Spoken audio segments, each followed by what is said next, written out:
نو بیا به موږ چې دی نو ساته په نقصان کې راځو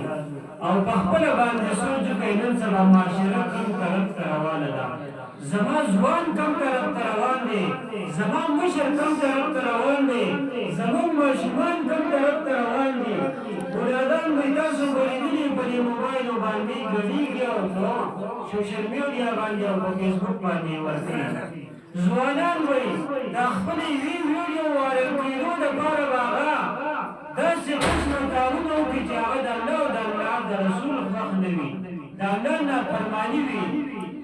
خپل وجود به یې برباد کړی وي داسې جامې به استعمالوي چې په هغې کې به د هر اندام پته لګي دا څومره ناروا ده زما دا ځوان کوم طرف ته روان دی زما دا مشر کوم طرف ته روان دی زما دا ماشوم کوم طرف ته روان دی او دا مشران د دې خپلو مشرانو تپوس هم نه کوي دا دومره تفریح وله ورکړي دي او په خپله ورته ناستي بچي ورسره ناستي او دا بې حیا او دا بې پیلي مخلوق چې دی نو په دغې موبایل کې ګوري نو ته په خپله باندې سوچ وکړه چې پلار ناست دی او موبایل یې کولاو کړی دی ده سره شاته بچي ناست دي او د شا نه ګوري او دی په دلته کې چې دی ورته ګډېږي دلته کې ورته بوډا ګډېږي دلته کې یو داسې تصویر ورته راشي چې هغه په کتو کې مناسب نه وي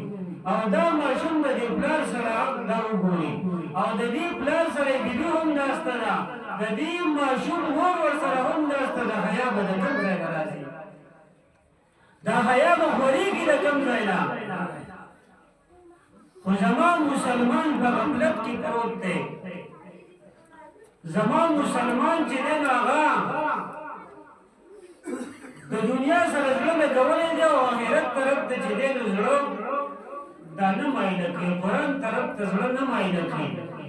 نو لږ سوچ او فکر پکار دی د الله رب العزت کلام یادول پکار دی